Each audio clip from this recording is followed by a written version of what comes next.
This video is brought to you by Babbel. What's up, guys? Michael here to talk about the thing that makes America truly exceptional. No, not butter statues of Jesus, although that is magnificent and Garrett earned his win. Today, we're talking gun violence in America. I know, it's heavy. Americans are 25.2 times more likely to be murdered by guns than people in the top 22 wealthiest nations on Earth. And in 2020, death by firearm surged 30% among American kids and adolescents, dethroning motor vehicle crashes as their most common cause of death. And if you're less of a human life and more of a numbers person, gun violence costs America an average of $280 billion a year in medical bills and lost productivity. Also, it's really dark that it's someone's job to figure out how much productivity is lost to gun violence. And yet, an alien coolly observing American pop culture or American politics could reasonably conclude that guns rule. That's because despite the carnage they inflict, a sizable portion of America continues to really love them. They occupy a special protected place in our cultural psyche, which makes just about any conversation about policy surrounding it super polite and totally civilized. No, not at all. It's like little kids arguing about toys, except they're guns that can kill people. But let's put our big boy pants on and take a deep dive into America's gun violence problem, where it comes from, and what it says about us as a nation. Welcome to this Wisecrack Deep Dive. Was America's gun violence inevitable? But before we get into it, I want to talk about this video sponsor, Babbel. It's summer, and to me, summer means vacation. And part of the fun of visiting new places is learning a new language to help you fit in like a local, or at least as a well-intentioned visitor who's trying their best. And Babbel is a language learning app that can help you build your language skills faster than you can say bon voyage. One of the things that's so great about Babbel is its focus on practical conversations you'd have in the real world, like asking for directions, ordering in restaurants, and arguing about who's the more powerful bald man, Bruce Willis or Vin Diesel. And the lessons are designed by actual humans, not algorithms, which adds another layer of actual usefulness to each 10-minute lesson. With its multiple formats like podcasts and games in addition to straight-up lessons, Babbel sets you up for success from the start. As soon as Wisecrack's finance department authorizes my very important research trip to France that is not a vacation, I know I'll be able to rely on Babbel to help me brush up on my French. Visit the link in the description to get 65% off your subscription. Babbel is proven to have you speaking your new language in just 3 weeks, and it's backed up by a 20-day money-back guarantee.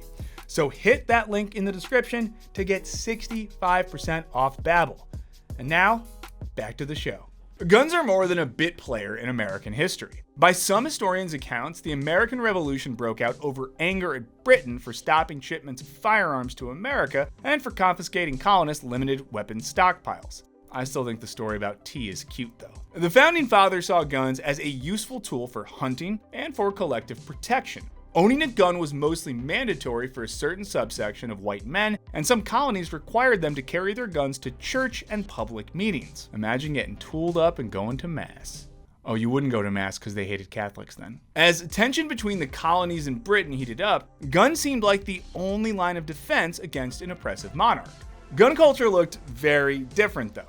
Guns were privately owned, but they were seen as collective assets, a shared stockpile to be used by citizen militias. And colonial legislation dictated that, in case of emergency, the government could briefly repossess your gun for use in battle. Yes, they could literally come into your house and take your gun. Another important thing, the Founding Fathers didn't only love guns, they also loved gun control. Like how, as a white man, you could only own a gun if you met certain criteria, like having a clean criminal record, swearing loyalty to the Union, or in some places, not being Catholic. Which, if you were to witness one of my family reunions, would make a lot of sense. Too much booze for guns. And of course, black people essentially couldn't own guns at all. And even if you did meet all the criteria to own a gun, your use of it was heavily regulated. You had to register it with the government, and there were regular inspections to make sure it was ready to be used by the militia. Certain places had even stricter laws. In Boston, you couldn't keep a loaded firearm inside a building, not even your own home. Basically, the founding fathers seem to have believed in gun control measures that were conducive to public safety. And wigs. They also really believed in wigs. I guess they were self-hating bald men, and thus I don't respect them. All of this amounted to an early America that wasn't an especially violent place to be, except for the whole war with Britain and genocide against Native American stuff. Not a lot of guns were made here, and those that were handcrafted by gunsmiths, who, like today's TaskRabbits, typically had to work multiple other gigs because there wasn't enough demand for their product. Shout out to all my Real Housewives and lower tier Bachelor contestants out there. But in the early 19th century, the fledgling US Army wanted to beef up, specifically by acquiring uniform guns with interchangeable parts. Previously, every gun had been custom made with custom measurements. So industrialists started inventing the technology that would make gunsmiths irrelevant, infrastructure for the mass production of standardized guns. Their plan was to score big government contracts and make bank. Selling guns commercially to individuals didn't even occur to them. One key player in this was Samuel Colt, also known as Dr. Samuel Colt, a performer known for staging big shows where he gave people too much laughing gas. But this guy saw more potential in the mass manufacturing of guns. And he went all in, inventing the revolving cylinder, which allowed guns to hold multiple rounds of ammunition, rendering them significantly more lethal, definitely not as fun as laughing gas. Gun makers would continue to come up with other ways to make their guns more lethal as a selling point. But Colt quickly realized he had two really big problems. One, the army didn't want to buy large quantities of these newfangled guns. And two, operating at capacity, his factory could create far more guns than he could sell. There just wasn't enough demand for something that, at the time, was largely seen as an instrument of war. So Colt and his fellow gun manufacturers had to get creative. They had to artificially manufacture a civilian demand for their product. What a thing, to artificially invent demand for a product. That's crazy. I'm glad they stopped doing that. I'm glad that's never happened since. That would suck to live in that world. One company hilariously patented a cane gun, which, yes, is a cane that shoots bullets. Tragically, it wasn't a big hit. For his part, Colt was all about marketing and heavy discounts. But frustrated by lackluster American demand, he started thinking internationally. A war-happy Europe was all too willing to fill the void. As historian Pamela Haag puts it, it was the European regimes of the mid-1800s, embattled with each other and brimming with imperial ambition, where the demand for guns ran highest. Colt began to see the world as his market. Arming Europe would embolden those countries to encroach on Asia, and then, yay, Asia would need guns too. Which is very cool and not at all cynical logic, Mr. Colt. Dr. Colt. He traveled abroad bringing lavish gifts to important statesmen and arming anyone who could sign a check. That included supplying weapons to Russia and Turkey in their ongoing war. It's fun when people killing each other is good for business. By the 1800s, nearly all guns in Europe were made in America via what was functionally the beginning of modern globalization. But back to the 1850s for a sec. Gun makers still faced a problem. Gun sales were better during times of war, but relying on government contracts meant poor sales during times of peace. One of Colt's competitors, Oliver Winchester, had an idea. What if instead of wedding himself to American government contracts, he cultivated a commercial gun market? Winchester imagined his ideal customers not to be soldiers, but to be what Haag calls citizen defenders, who would buy guns in defense of their homes and land. This is when gun ownership started being less about the early logic of collective defense against an oppressive government and more about individual self-defense against a dangerous frontier. The struggle to cultivate this dream market was, for a time, abated by the Civil War, which, as you might imagine, created a huge demand for guns. And for a man like Colt, it offered two hungry markets: the Union and the Confederacy. That's right, this ambitious dickbag armed both sides of the conflict, causing the New York Times to accuse him of treason. But the war's end brought new problems. Hundreds of thousands of firearms flooded the markets. So many former soldiers now owned guns that the gun market turned abysmal, and gun makers looked back to international customers. And they were not discerning. As scholars Rachel Stoll and Suzette Grillat write, manufacturers took advantage of laissez-faire economics and sold weapons to interested customers, no matter who or where they might have been.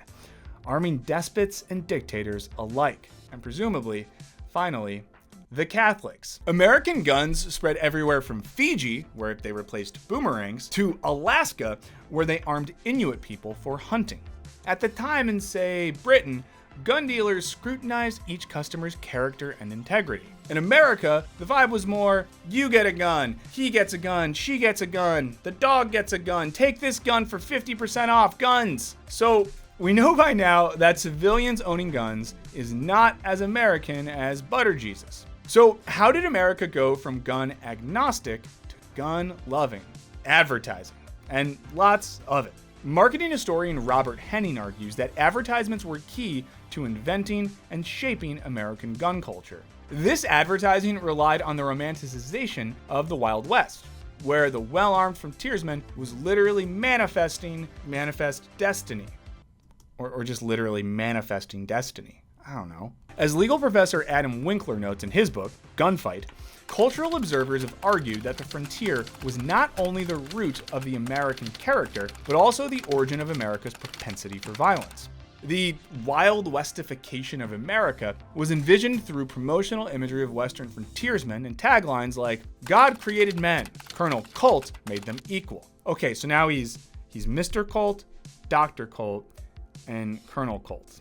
I don't buy it. Meanwhile, wildly popular dime store novels written on the civilized East Coast told violent tales of great gunslingers in the West, cementing the frontier's legacy. In this way, guns were presented in popular media as the antithesis of proper East Coast industrial society, despite the fact that guns were solely being manufactured in places like New Haven, Connecticut. And so the East, mythologizing the West, began to really arm the country. Winchester also recognized the importance of imbuing guns with a sort of symbolic importance, anthropomorphizing their supposed character.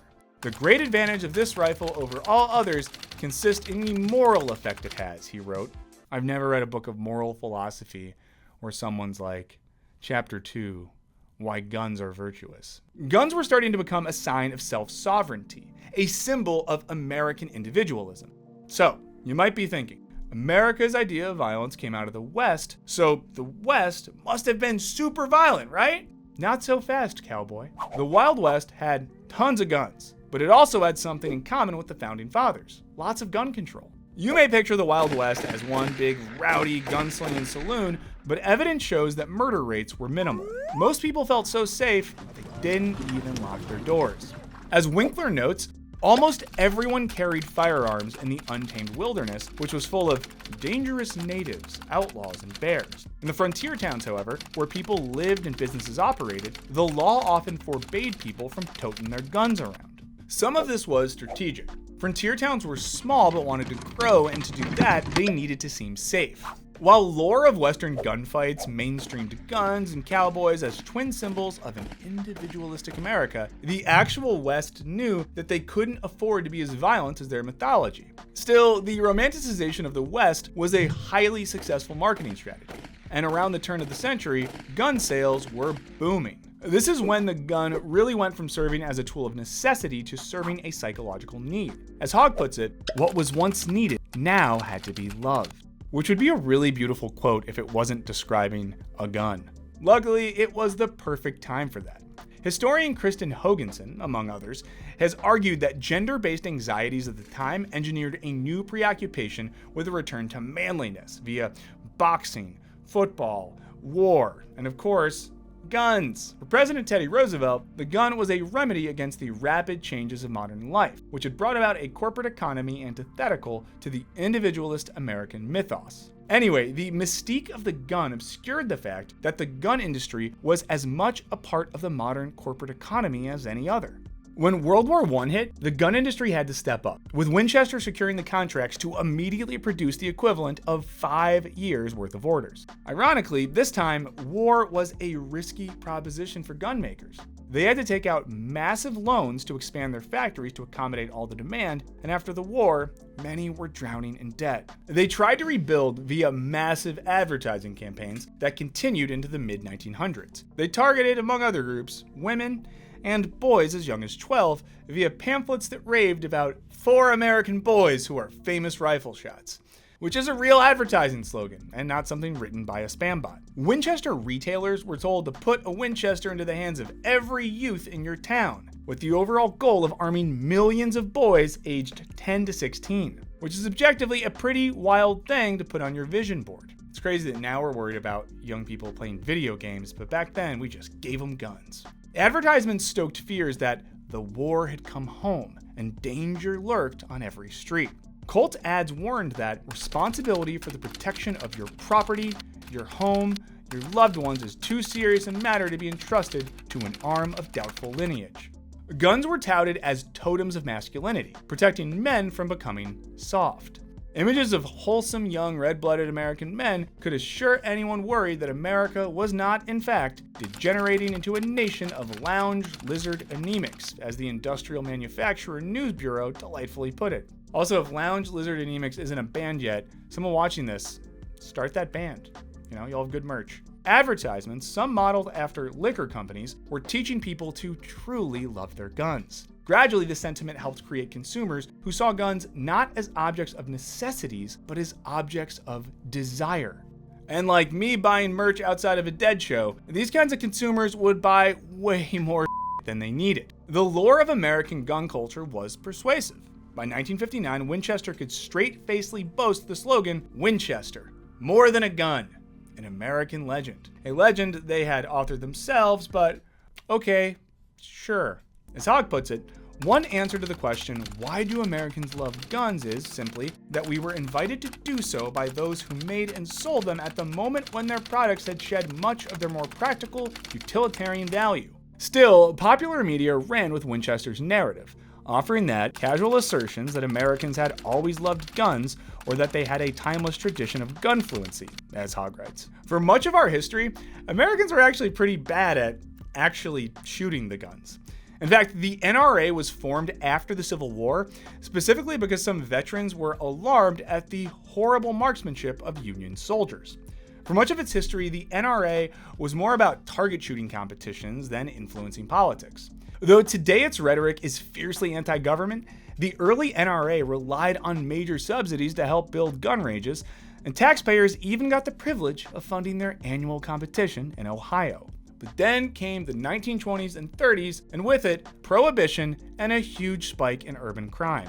And again, with Prohibition, why is everyone always trying to keep the Catholics from doing what they love? This violence was personified by the ruthless mobster, who was typically armed with a Tommy gun, a highly lethal machine gun that caused violence on a scale once unimaginable. Gun control remained a tough political sell, though. By now, gun manufacturers and America's War Department had a symbiotic relationship. The War Department feared that if gun businesses couldn't find markets during times of peace, they wouldn't be prepared for times of war. It's hard to imagine now, but during this era, the NRA actually stepped in and lobbied states to enact gun control measures. The sheer magnitude of mob violence created enough political will in Congress to pass the National Firearms Act. The law, and subsequent additions to it, effectively halted the proliferation of machine guns permanently. Retrospectively, historians view it as proof that successful gun control is possible in America.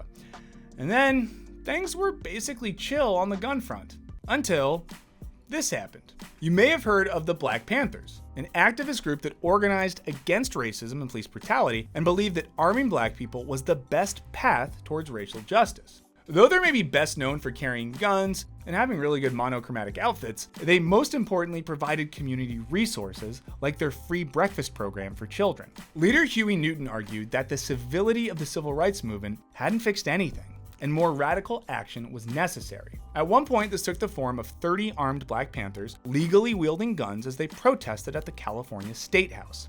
Now's a good moment to talk about the link between racism and gun culture. Gun regulation has been used for centuries to block black people's access to guns. In colonial times, enslaved people and even free black people weren't allowed to own guns because colonists feared they'd use them to rise up.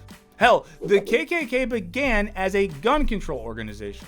No, seriously. It formed after the Civil War to confiscate guns from black men, including veterans. Guns became an important means of protection for freed Southern black people to fight violent racism, with some black men forming militias to stop lynchings. A century later, the Black Panthers similarly decided that carrying guns for self-defense was the only way they could gain respect and safety. And that really freaked out white people. In fact, the Panthers so alarmed lawmakers that they helped inspire the strictest national gun regulation America had ever seen, the Gun Control Act of 1968, along with the Omnibus Crime Control and Safe Streets Act. These laws were also inspired in part by collective grief over a series of political assassinations, including MLK, JFK, and Robert Kennedy. The laws expanded federal licensing for guns, and they forbade ex-felons, people with certain mental illnesses, illegal drug users, and children from owning guns. And it restricted imports of so-called Saturday night special guns, which were frequently used in crime, and different from Saturday night fever guns, which were real sparkly and played disco music when you shot them. Note that the NRA supported some of these measures and even reluctantly endorsed the law. And yet, even as political will favored gun control, the gun industry still received some special protection from higher ups. It was the sole industry to be exempt from oversight via the new Consumer Product Safety Commission created in 1972.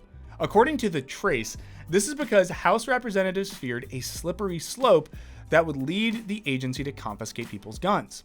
This functionally means that there's more federal oversight over a toy gun than a real one, which is too depressing to be funny. Seriously, it means that the government has more oversight over this plastic piece of crap than a gun that shoots bullets. I don't know. Oh! It also has real consequences. Plenty have pointed out that gun manufacturers could make guns safer by fixing flaws in trigger locks or personalizing guns so they can be used only by their owner. But without federal oversight, there's no incentive for the industry to make sure all guns sold meet minimum safety standards. But back to 1968. The gun control measures that did make it through Congress would have a complicated legacy. As Winkler notes, if it hadn't been for the Black Panthers, there might never have been a modern gun rights movement. That's because, he explains, these new strict laws, which were aimed largely at disarming urban black leftist radicals, led to a backlash by rural white conservatives. Now, you may be wondering why we haven't mentioned one of the essential talking points of the gun rights debate in America, the Second Amendment, which reads, "A well-regulated militia, being necessary to the security of a free state, the right of the people to keep and bear arms shall not be infringed." There's a good reason it hasn't come up, though. Until the 1960s, the Second Amendment wasn't one of the popular kids.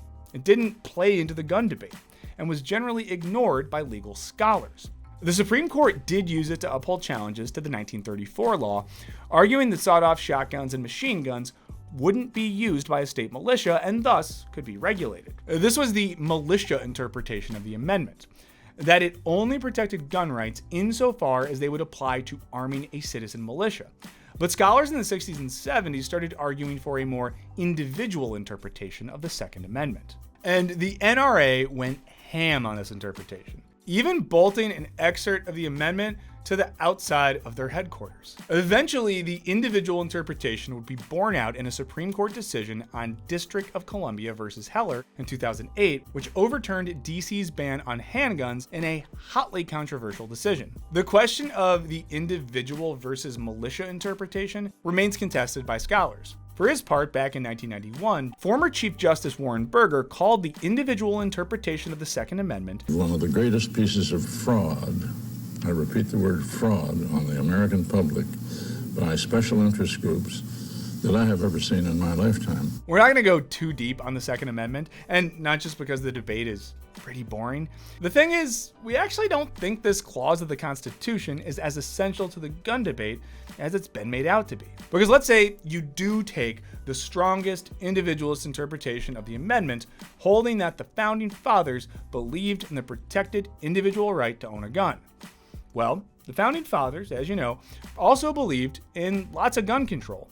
So clearly they felt that this right could be infringed on if it meant protecting public safety. That is to say, you can both believe in the individualist interpretation of the amendment and believe that gun control measures are necessary, because you, yes you, contain multitudes.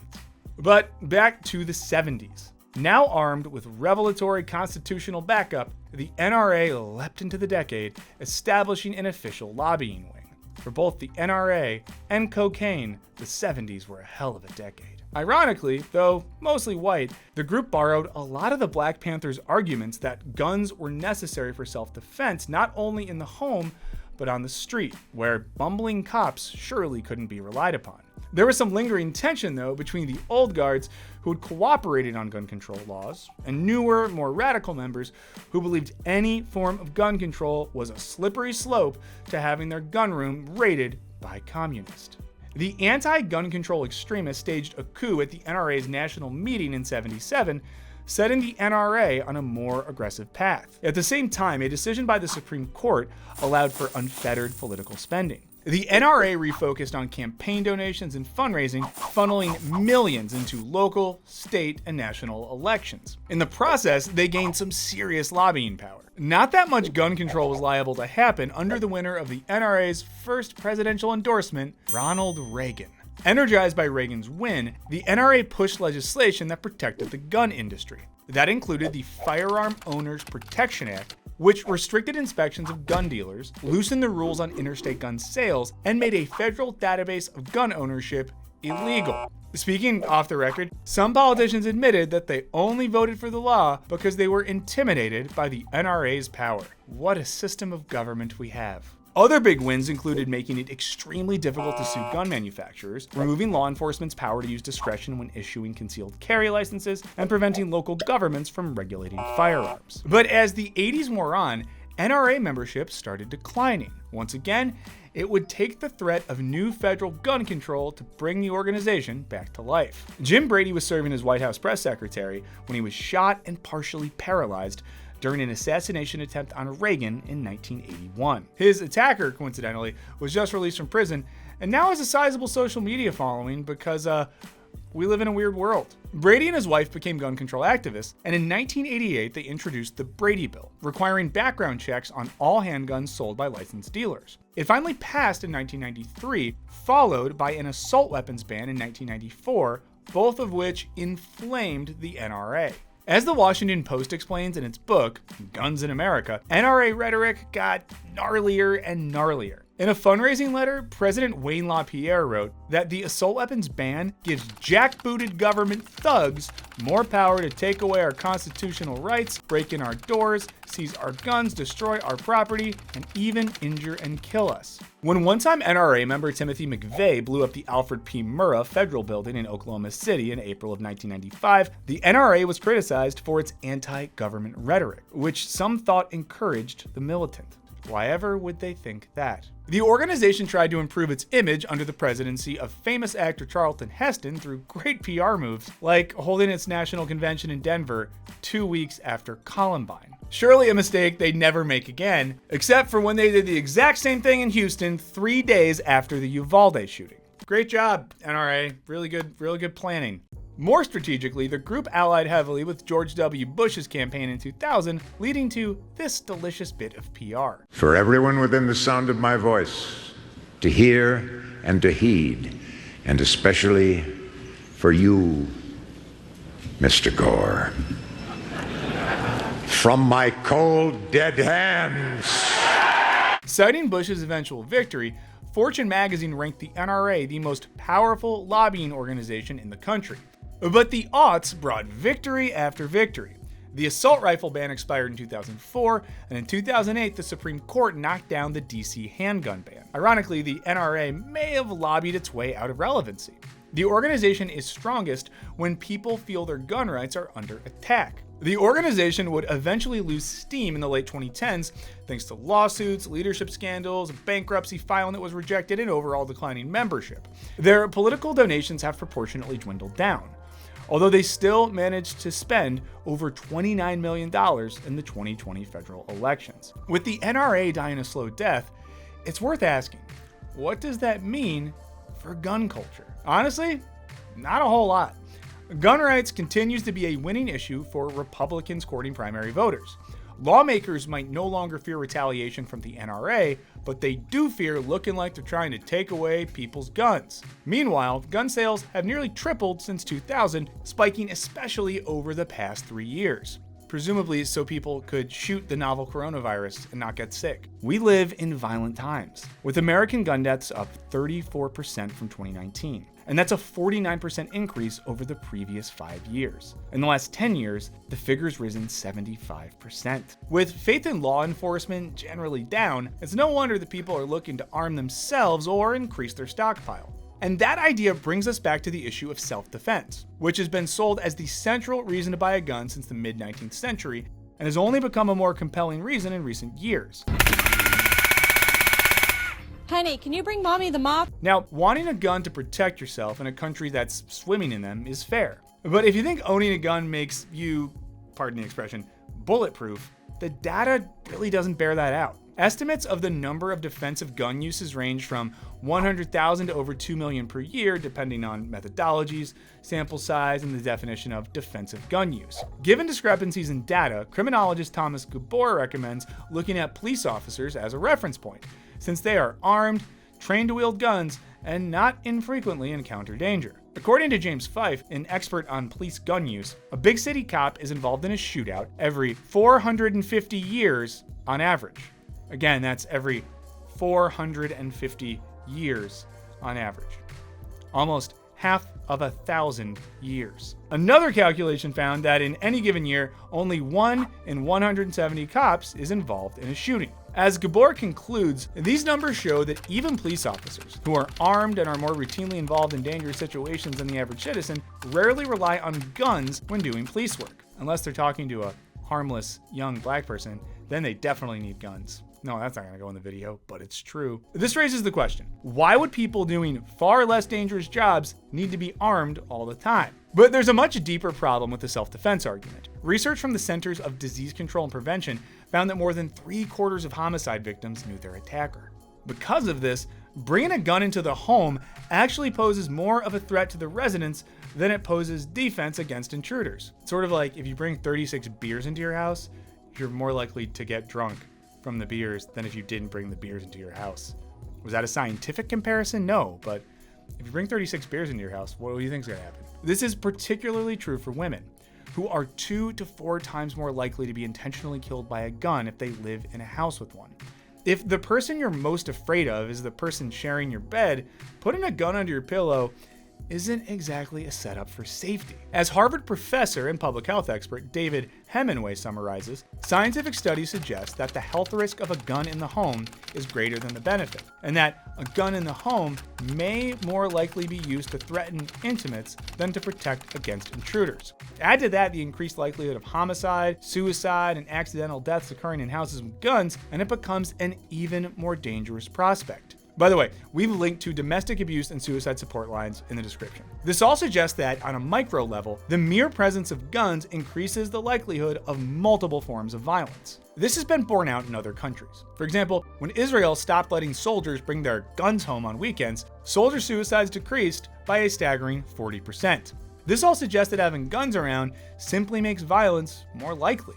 Again, if you're in a bar, you're more likely to get drunk. If you're in a bathroom, you're more likely to go to the bathroom. The failure of guns to deter crime are clear on a regional level as well. In 2014, the South was the region with the highest rate of violent and property crimes. The Northeast had the lowest.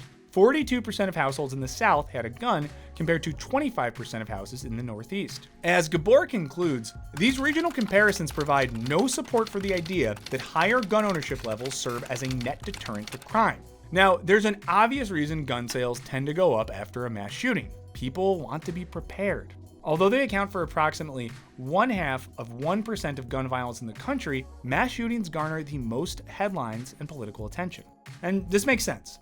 Though we're more likely to be killed by a family member or a friend than by a stranger, mass shootings remind us that we can't simply avoid gun violence just by being nice to our mom or picking the right friends. The first modern mass shooting, as defined by journalist Seamus McGraw, who I would bet my life is a Catholic, occurred in 1966 when a man opened fire from a tower in Texas and killed 17 people. And so the romanticized image of the lone American gunman protecting himself from bears mutated into the lone gunman turning his weapon on innocent civilians with no clear motive or agenda. Over the coming decades, the mass shooter, typically young, white, and male, would become a collective boogeyman in the American psyche. Tonight, authorities say they've arrested the alleged gunman, identified as an 18-year-old white male from Conklin, New York. In response to recent mass shootings, including the one at Uvalde Elementary, there have been calls to arm teachers. We should be skeptical of the idea that a good guy with a gun could offer much protection in the event of a mass shooting. First of all, not even cops who are trained hit their target the majority of the time. Indeed, Inspector Kevin Maloney of the NYPD reported that in 2017, city cops hit their target just 44% of the time. Also, if there was a platonic name for an NYPD cop, it would be Kevin Maloney. Logically, you would have to expect a teacher to underperform a cop. And in a crowded public space, missing your mark can mean killing someone else. Secondly, having multiple people firing guns at a crime scene is a recipe for police confusion and chaos. Police learned this at the Texas Tower in 1966 when several onlookers started firing back at the shooter, stoking even more panic. Journalist Seamus McGraw writes in his book, From a Taller Tower, that as John McDonald, executive director of security at Jefferson County Public Schools, told the Denver Post, in such situations, adding another gun to the mix can have tragic consequences. Thirdly, modern firearms have become so lethal that a bystander can't really prevent profound loss of life. In one example in Ohio, the police responded within seconds, but not quickly enough to stop the shooter from killing 9 people and wounding 27 more. Even if Jason Bourne was your teacher, even he likely couldn't respond in time. Given these facts, the results of FBI studies of 277 active shooter scenarios make sense. They found that only 3.9% concluded with a good guy with a gun firing a shot. Meanwhile, 11% were stopped by unarmed civilians. Again, that means that unarmed civilians have done more to stop mass shootings than good guys with guns. What's more, if we want to know what happens when you have more good guys with guns in their pockets, we can simply look to some Latin American countries where guns are basically ubiquitous, yet certainly have not made communities safer. Rather, well-armed countries like Guatemala, Honduras, and El Salvador have some of the world's highest homicide rates. As Rebecca Peters, former director of the International Action Network on Small Arms, argues, a society that is relying on guys with guns to stop violence is a sign of a society where institutions have broken down. It's shocking to hear anyone in the United States considering a solution that would make it seem more like Colombia. Also worth noting, many of those countries have guns because Reagan shipped them down there in the 80s. You just Google that. It's all real, I swear to God. In contrast, though, Switzerland has a high rate of gun ownership, but a very low rate of gun homicides, in part because guns are mostly seen as official military weapons rather than tools for self-defense. Switzerland brings us to a separate question. Why is America so uniquely violent compared to other wealthy nations? There's a lot of factors, but you probably won't be surprised that other countries are worried that American violence might be contagious.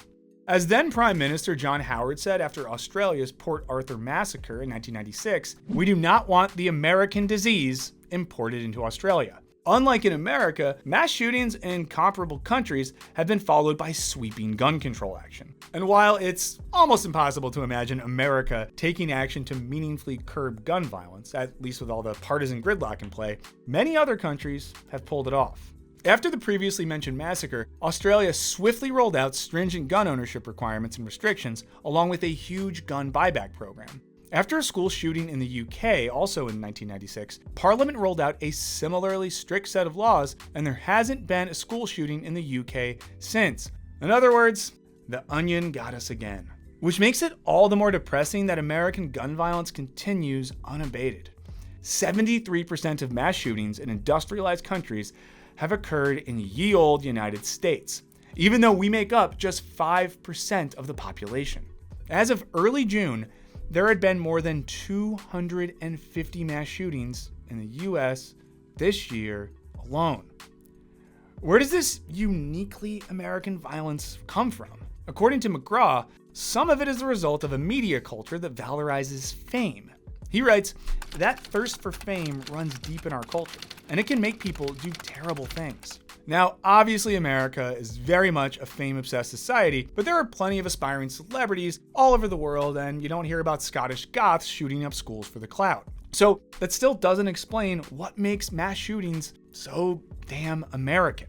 Some of it's rooted in good old-fashioned prejudice. Frequently, mass shooters are taking their anger out on an identity group, whether another race as in Buffalo, religion as in the Tree of Life Synagogue, or women as in Isla Vista, California. But in recent years, there's been a chilling development of mass shooters streaming their violence and going viral in the dark crevices of the internet. This strengthens the idea that they're searching for some sort of twisted glory. Maybe in their heads, they are the lone American gunman romanticized throughout our culture. Indeed, McGraw notes that certain types of guns take on a fetishistic element amongst mass shooters, a sort of twisted extension of our national love of guns. When a mass shooting happens, there's an instant rush to figure out the cause of such senseless violence. And there's inevitably talk about the mental illness crisis in America, which, while being a very real problem, is a bit of a misdirection. Stats suggest that up to 61% of mass shooters have some form of mental illness. And certainly if America had better resources for mental health care, maybe those shooters could have been treated before resorting to violence. But what about the other 40%? Well, certainly not in a great headspace. Given the whole mass shooting thing, these people aren't explicitly mentally ill. Rather, they often exhibit signs of narcissism, with a deep sense of grievance against the world. But we can't just go arresting all the narcissists on the off chance that they can go postal, can we? Wait, can we? Because I have a list of some narcissists in my life that I would love to give the authorities. What's more, some 80% of guns used in mass shooting were purchased legally. So it's not like better enforcement of existing laws could have stopped them. There is one thing most mass shooters have in common though: domestic violence. Over 2/3 of mass shooters either killed family or intimate partners or were involved in domestic violence disputes. On a larger scale, the overlap of domestic violence and mass shootings suggests that rather than being some kind of fluke or outlier, they are an extension of the broader structures of everyday American violence, much of which is predicated on the extreme lethality of modern guns. So is there something embedded in the DNA of America's history that just makes us more prone to shoot people? We're not sure. But it does seem like a series of factors ranging from America's colonial past, to Western expansion, to an economy built on war, to an emphasis on individual liberty above all else, to underfunded mental health care, to the way domestic violence is ignored until it becomes lethal. Yeah, it's a lot of stuff. There's a lot of things. Oh, it's very overwhelming. These things have all coalesced in the modern era to make America number one in mass shootings and other gun-related deaths. And because it's not just one or two or three things at the root of this problem, it sadly seems like there's no easy fix. But hey, you can use an online dating app, meet and marry a Swiss national, and then you can live in a country where you can own a gun and eat unlimited Toblerones without worrying about mass shootings. But what do you guys think? Is there something inherently violent about America? Can our gun violence problem ever be fixed? If you know, please let us know in the comments. And don't forget that we've linked to resources for domestic abuse and suicide prevention in the description.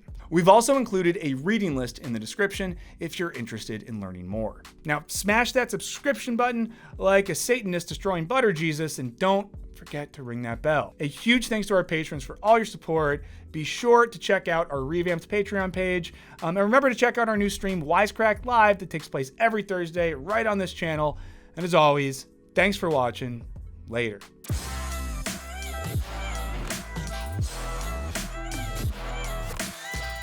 That makes no sense to me. I guess, or boomerangs like murder weapons? There was blade boomerangs?